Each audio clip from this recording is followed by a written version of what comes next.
नमस्ते। बहुत बहुत स्वागत करती हूँ आप सभी लोगों का सरिता रूफटॉप किचन गार्डन में। और ये देखिए चिर प्रतीक्षित जो वीडियो था वो आज मैंने बना डाला है। 17 जनवरी है आज। और कल और आज सुबह में मैंने अपने जो गर्मी की सब्जियों के सीड्स हैं वो उनकी पहली बुआई कर दी है। थोड़े से लगाए हैं मैंने क्योंकि मुझे खुद को भी नहीं पता कि ये निकलेंगे या नहीं। अभी टाइम नहीं है बहुत ज़्यादा। थोड़ा सा मौसम ठीक ठाक सा हुआ था बहुत तेज़ सर्दी से, तो मैंने ये लगा दिए हैं कुछ बीज। तो मैं ऐसे ही शुरू कर देती हूँ, बस जनवरी आधा निकल जाता है उसके बाद से। अभी नहीं निकले तो फिर दोबारा लगा दूँगी 10-15 दिन बाद। तो इसी तरह से कि भाई आधी फरवरी तक आते आते आपके पास थोड़े से पौधे निकले हुए हों, ये तैयारी मेरी गर्मियों की रहती है। तो बहुत सारे लोग बोलते हैं कि ये जल्दी लगा रहे हैं आप, पर फिर भी मेरा तो यही तरीका है। और अभी मेरे पास कोई पॉट्स खाली नहीं है। थोड़ी अर्ली वेजिटेबल्स अच्छी लगती हैं मुझे, तो मैंने ये अपने जो 5 से 7 इंच के जो मेरे पॉट्स थे, इस बार बहुत फ्लावर्स की कमी रही मेरे पास, तो मैंने ये तैयार कर दिया। और इनमें सिर्फ गार्डन सॉइल भरी है मैंने अपनी, कुछ भी एक्स्ट्रा नहीं मिलाया है इसमें, क्योंकि गार्डन सॉइल में मेरे बीज बहुत अच्छे निकलते हैं और कोकोपीट का मेरा एक्सपीरियंस बहुत अच्छा नहीं है। तो बस ये देखो शुरुआत कर देती हूँ मैं आपको बताऊँ कि घिया मैं लगा रही हूँ। लाटू घिया, राउंड घिया, लॉन्ग घिया, कई वैरायटीज़ की 4-5 वैरायटीज़ की मैं घिया लगा रही हूँ। तो घिया के सीड्स, और एक ही चीज़ के मैं 4-4 से ज़्यादा सीड्स, 4-5 से ज़्यादा नहीं लगा रही हूँ अभी। ये देखो करेले के झालरी वाला जो करेला होता है लॉन्ग वाला, उसके है ना ये सीड्स हैं। करेले के भी 2-3 वैरायटीज़ के लगा रही हूँ मैं। तो ये मेरा फर्स्ट, बस ये है कि आप गार्डनिंग करते हो तो ये चांस लेना पड़ता है। बहुत सारे लोग तो मुझे कह रहे हैं कि उनके पास तैयार है भिंडी की और पौध वगैरह। ये देखो आप इसको, ये खरबूजे के है ना सीड्स हैं जो डाल देती हूँ मैं। तरबूज के मेरे को अभी नहीं मिले हैं और मुझे पता है बहुत ही जल्दी है ये अभी, पर है ना तैयारी आप ज़रूर शुरू कर दें अभी से। और इसमें कोई स्पेसिफिक तैयारी नहीं की मैंने, सीड्स इकट्ठे किए हैं और ये छोटे पॉट्स भरे हैं बट अपनी गार्डन सॉइल से। ये देखो लाटू घिया के ये सीड्स हैं, अलग तरह के हैं ये सीड्स, तो ये भी है ना मैं लगा देती हूँ। एक एक पौधा भी अगर इनमें से निकल गया तो अपना तो काम चल जाएगा बिल्कुल। अर्ली वेजिटेबल्स का क्या बुराई है ना। तो इसलिए मैं लगाना शुरू कर देती हूँ। ये देखो टिंडे के सीड्स हैं, देसी टिंडे के हैं ये, हाइब्रिड भी हैं मेरे पास और देसी भी हैं। पिछले साल के हाइब्रिड भी पड़े हुए हैं मेरे पास। टिंडा हालांकि मेरे को बहुत अच्छा नहीं उगा है मेरे। ये पम्पकिन के सीड्स हैं, ये शिवा वाला जो पम्पकिन आता है उसके सीड्स हैं। 2 तरह के हैं पम्पकिन के भी सीड्स मेरे पास। और ऑरेंज वाला भी मैंने मंगाया था पर वो अभी तक मिला नहीं है मेरे को। रेड भिंडी भी मेरा लगाने का पूरा मूड है। और ये देखो मेरी नई शॉपिंग, मैंने टैग्स मंगाए हैं ये प्लांट्स में लगाने के, क्योंकि इतने सारे मैं ना सीड्स लगाती हूँ और हमेशा ऐसा होता है कि मेरे को पता ही नहीं होता अब जब निकल रहे होते हैं कि कौन सी वैरायटी का होता है। तो इस बार मैंने फाइनली ये मंगा लिए हैं। ये देखिए लौंग वाली जो ये लौकी है उसके सीड्स हैं। और बस ऐसे मैं है ना सीड रखती हूँ और थोड़ा सा उंगली से प्रेशर डालती हूँ उसमें 1/2 इंच के करीब, और ऊपर से उसको बराबर कर देती हूँ मिट्टी को। बड़ा ईजी सा आसान सा तरीका है।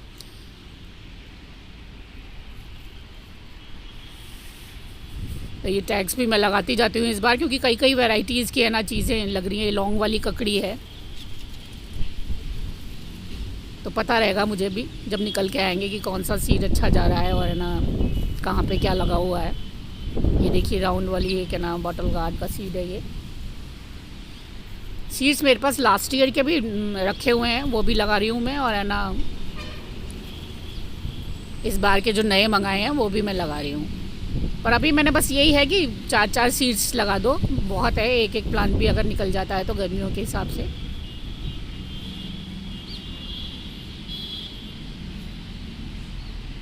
ये लोबिया के सीड्स चल गए हैं। लोबिया के ये ग्वार की फली पूसा नोवा वाला जो है उसके सीड्स हैं। और ये अभी निकलने के बिल्कुल चांसेस नहीं है, क्योंकि ग्वार की फली थोड़ा सा है ना गर्मी सी आने लग जाती है ना तभी निकलती है। पर फिर भी अगर निकल आता है तो बहुत ही बढ़िया बात है। ग्वार की फली की बुआई हम लोग मार्च तक कर सकते हैं आराम से, क्योंकि फुल गर्मी की फसल होती है ये।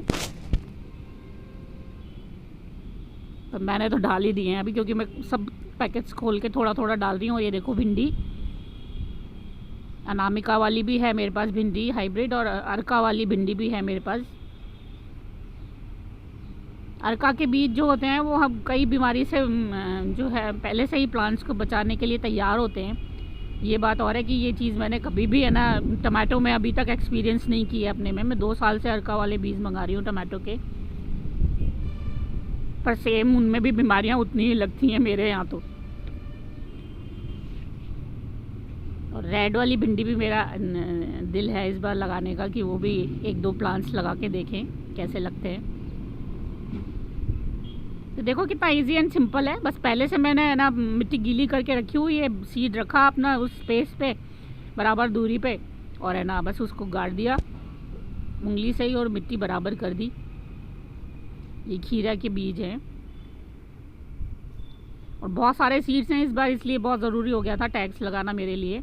अभी इनमें जो आज मैंने तैयार किए हैं पॉट्स पूरा नहीं आ रहे हैं इनमें, तो कल सुबह भी मैं ना नर्सरी से जो ब्लैक वाले ग्रो बैग्स आते हैं ना जिनमें प्लांट्स आते हैं वो भी बचा के रख लेती हूँ। वो भी अच्छे होते हैं सीड्स उगाने के लिए, तो कुछ उनको भर के रख लेंगे तो उसमें भी उगा लेंगे।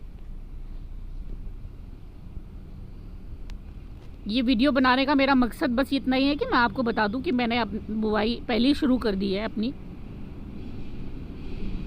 क्योंकि है ना 2-3 दिन से हमारे यहाँ पे धूप दिन की बहुत तेज़ निकल रही है। हालांकि गलन वाली सर्दी है पर उतना मतलब टेम्परेचर नहीं है जितना लास्ट में चल रहा था। ये एक और पंपकिन का मेरा सीड, ये लास्ट ईयर का रखा हुआ है मेरे पास,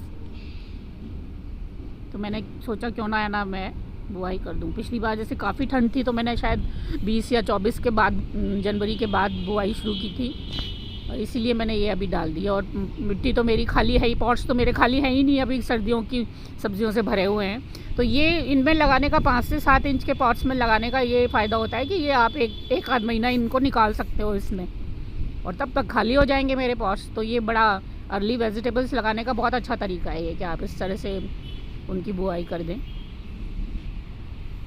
तो ये देखिए मैंने ये ग्रो बैग्स भी भर लिए हैं, और अब मैं बचे हुए जो बीज हैं, मैंने है ना बीन्स 6-7 तरह की मंगाई हैं इस बार। बहुत सारे लोगों ने मुझे पूछा था बाकला बीन्स नहीं लगाते आप, तो मुझे समझ ही नहीं आया था क्या हुआ। अब मुझे है ना कौन सी होती है अब मुझे पता चला है, जब मैंने बीज मंगाए हुए हैं। तो जो फावा वाली बीन्स होते हैं उनको ही बोलते हैं बाकला वाली बीन्स, उसके ऊपर लिखा हुआ है पैकेट के ऊपर। तो मैंने वो कभी ग्रो नहीं किए हैं, पर इस बार मैंने सीड्स मंगाए हैं। देखो फ्रेंच बीन के सीड्स हैं ये, और मुझे ये भी नहीं पता कि सीज़न क्या होता है उनका, पर मैं लगा के देख रही हूँ, क्योंकि अभी ना बिल्कुल मिडिल वाला सीज़न है। सर्दी की सब्जियाँ भी लग जाती हैं, गर्मी की भी लग जाती हैं। तो अगर वो सर्दी की भी हैं तो भी मार्च तक तो खींची जाएंगी, बीन्स से 1-1.5 महीने में तैयार हो जाती हैं। और अगर गर्मी की हैं तो फिर गर्मी में बीन्स का ये होता है कि बहुत तेज़ जब गर्मी होती है ना तो बीन्स आना बंद हो जाती हैं ज़्यादातर, तो वो भी टेंशन नहीं लें। इसलिए मैं थोड़ा जल्दी लगाती हूँ कि एटलीस्ट अप्रैल तो हम लोग बीन्स खाएँ। देखो फावा बीन ये भी मैंने मंगाया है इस बार। तो ये लगता है कि मार्च अप्रैल 2 महीने तो बीन्स खा लें, फिर 2 महीने बंद अगर रहेंगी, बारिशों से फिर शुरू हो जाती हैं। तो इस तरह से है ना अभी मैं ये सारी बीन्स लगा रही हूँ बिना सीज़न का, मेरे को ध्यान पता नहीं है बिल्कुल भी ये किस सीज़न में ग्रो होती हैं, थोड़ा सा एक्सपीरियंस भी हो जाएगा। बुश बीन्स भी मंगाई हैं मैंने, वो पर्पल वाली बीन्स तो मुझे लग ही रहा है कि वो सर्दी की ही होंगी, पर फिर भी मैं 2-1 आध बीज डाल रही हूँ, क्योंकि सारे पर्पल कलर के जो भी सब वेजिटेबल्स होते हैं मोस्टली सर्दियों में है ना ग्रो होते हैं। तो देखो French bean, fava bean, bush bean, dwarf bean. अब ये ड्राफ वाली बीन कौन सी है ये मुझे बिल्कुल नहीं पता, इन्होंने लिखा हुआ नहीं है पैकेट पे। उसके अलावा हम ग्वार बीन लगाएंगे और लोबिया लगाएंगे, तो कई तरह की बीन्स हो जाएंगी, कोई सा भी फल जाए। तो पहली या दूसरी जो बुआई होती है वो इसी तरह से होती है मेरी। कुछ पॉट्स हालांकि मैंने बड़ी वेलों के लिए खाली छोड़े हुए हैं, पर वो मैंने अभी तैयार नहीं किए हुए। 1 आध हफ्ते में मैं उनको तैयार करके फिर डायरेक्ट भी आपने अगर डायरेक्ट तैयार कर रखे हो पॉट्स तो आप डायरेक्ट भी लगा सकते हैं। ये बुश बीन के बीज हैं, और डायरेक्ट में बहुत सारे लोग मुझे पूछ रहे थे कि मिट्टी तैयार करना आप बताओ। जब तक मैं ना अपने पॉट्स खाली नहीं होते तब तक बता नहीं पाऊँगी, या फिर आपको ऐसे थोड़े से मैं बता दूँगी किसी एक वीडियो में। अदरवाइज़ आप मेरे पिछले वीडियोस भी देख सकते हैं मिट्टी तैयार करने के ऊपर, मैंने बहुत बढ़िया वीडियोस बनाए हुए हैं। बरसात की सब्जियां जब तैयार की थी, और उससे पहले गर्मी की सब्जियां लगाने के लिए भी लास्ट ईयर। और नहीं तो फिर मैं 1 आध हफ्ते में मिट्टी तैयार करने का भी वीडियो बनाती हूँ। और अभी आप बिल्कुल टेंशन मत लीजिए, हम लोग बहुत जल्दी हैं। गर्मी की सब्जियाँ मार्च तक हम लोग आराम से लगा सकते हैं, पूरा फरवरी लगा सकते हैं हम लोग। तो बस ये तैयारी है कि थोड़ा सा जो किचन गार्डनर्स होते हैं उनको लगता है कि जल्दी आ जाए हमारे यहाँ पर भी अपने गार्डन में सब्ज़ी, जब बाज़ार में बहुत महंगी होती है उस टाइम हमारे पास मौजूद हो। तो मैं उसकी थोड़ी सी तैयारी करके रख लेती हूँ, क्योंकि थोड़ा सा मुश्किल भी होता है अर्ली सीज़न की वेजिटेबल्स को बचाना और चलाना। पर अगर आपने स्ट्रॉन्ग मिट्टी बनाई हुई है तो ये सारी बातें थोड़ी सी आसान हो जाती हैं। तो ये देखो कुल मिला के 35-40 तरह के बीज लगा दिए हैं मैंने गर्मी की सब्जियों के। और आज का ये मेरा क्रिएशन, मैंने अपने वाटर फाउंटेन जो मेरा है उसको है ना थोड़ा सा रेनोवेट किया है। ये एक पुरानी बंधनवार पड़ी हुई थी तो मैंने उसको उसके ये पत्तियाँ वगैरह निकाल के फ्लावर्स बना के और सब सुंदर सा बनाया है इसको। और ऊपर मेरे गणपति बप्पा विराजमान है। उम्मीद करती हूँ आप लोगों को वीडियो पसंद आएगा और आप भी शुरुआत कर देंगे गर्मी की सब्जियों की, और या थोड़ी दिन में कर देंगे। बहुत बहुत धन्यवाद आप सभी लोगों का। नमस्कार।